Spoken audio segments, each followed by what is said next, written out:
it's Doodle, and it's time for another week of Book Buzzers with me. But before we get started, I have something I need to say, and that is I apologize for not being here the last 2 weeks.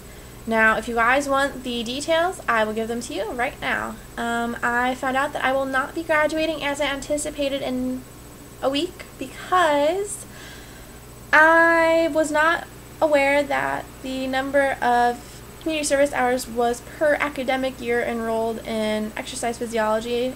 I thought it was per year total I was in exercise physiology, which has been 2 years, but it's been 3 academic, so I have another 18 hours of community service to do.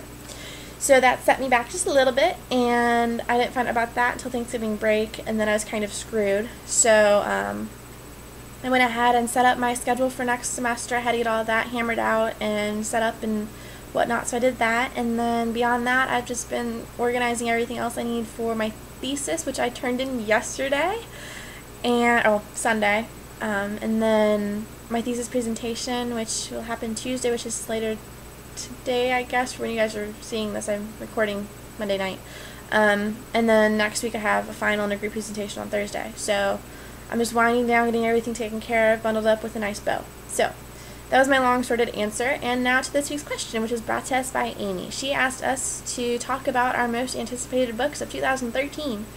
So, if you guys watched Jenny's video yesterday, she said that she is not used to recording videos without having something for you guys to look at in them. And I agree, but I decided that I do not have the time right now to add all of these book covers to my Nook and show them to you guys, because I have stuff I have to finish before I can go to bed, like my presentation for tomorrow. So I'm just going to list the books off for you guys with a little bit of commentary. So I have all these books listed in alphabetical order because I went on Goodreads and looked at books that are releasing next year, and I picked a lot of them. Then I had to reduce that by about 8 to get it to a reasonable number.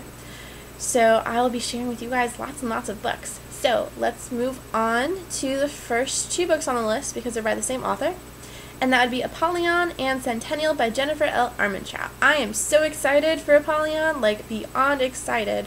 I read Deity, and let's just say that ending, I read that page like 8 times because I was like, no, she cannot end this on a cliffhanger like that, and she did. And I haven't had a chance to read Elixir yet, so I'm like sitting here going, I really need something like now, and I have to wait until I believe it's April to read Apollyon, and I'm like, dude, I cannot wait that long. So definitely like #1 most anticipated book of next year just because of that.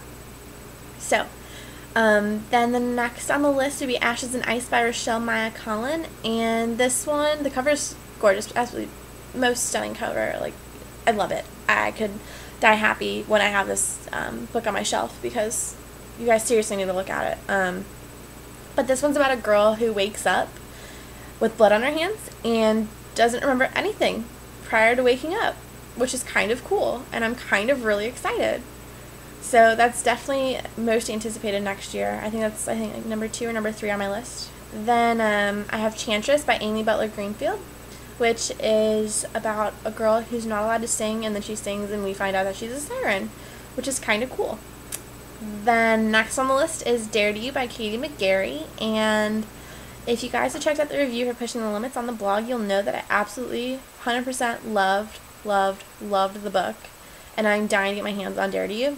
So I know the cover released recently, and it's definitely not up to par as Pushing the Limits, but I don't think anything will ever meet par with that book, especially for contemporary, because dear Jesus, that book cover was gorgeous. I love that cover. Then the next book would be Etiquette and Espionage by Gail Carriger. And this one, when I was reading the summary for it, reminded me a lot of Gallagher Girls because of the whole spy thing in boarding school, which I'm so totally stoked about this next one. Etiquette and Espionage sounds like it could be just as good, if not better, than Gallagher Girls, so I'm really, really, really excited.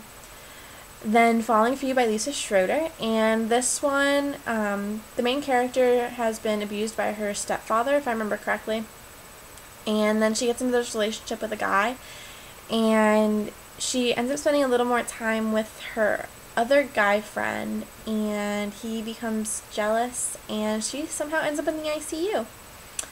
And I don't want to say that I'm like super excited for this book just because of the abusive like aspect of it, but seriously, I need to know how she ended up in the ICU.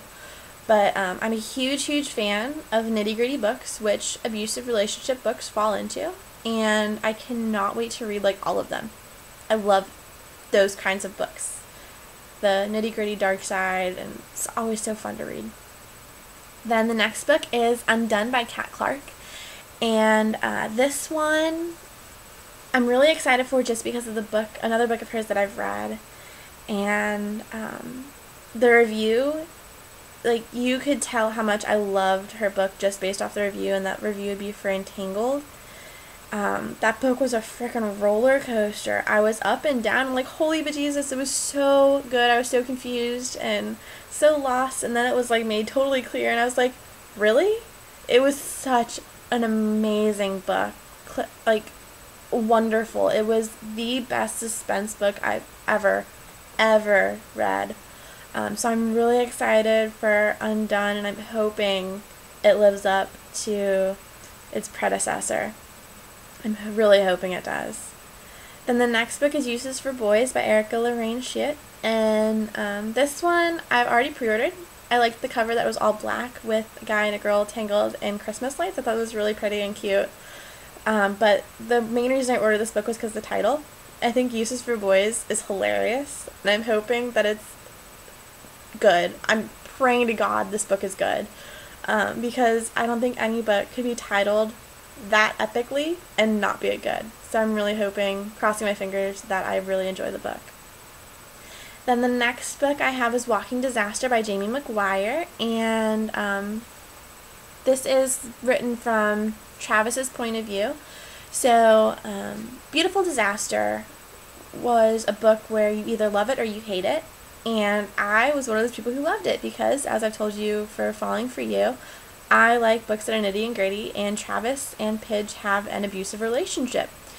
So I really want to see everything from his point of view. I am dying to see everything from his point of view. However, I was a little let down by the cover. I think it should be a little more closer, like, related to Beautiful Disaster, but I can get past that. But I'm really excited to read it. I will be pre-ordering it in January because I didn't know where I'd be living in the spring, so I haven't pre-ordered a number of books that come out next year, and now that I know, I can order some. So the last book on my list is You Look Different in Real Life by Jennifer Castle. This book is about 5 teenagers who have been in the public eye like their entire childhood, and they all know each other best. So I'm really excited to take a peek at that one, and it just sounded really interesting. So that, I guess, in a nutshell, is some of the most anticipated books, not all of them.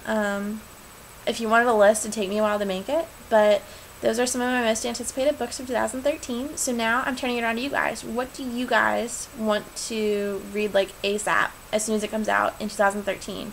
What are your most anticipated, must get your hands on, like, now books?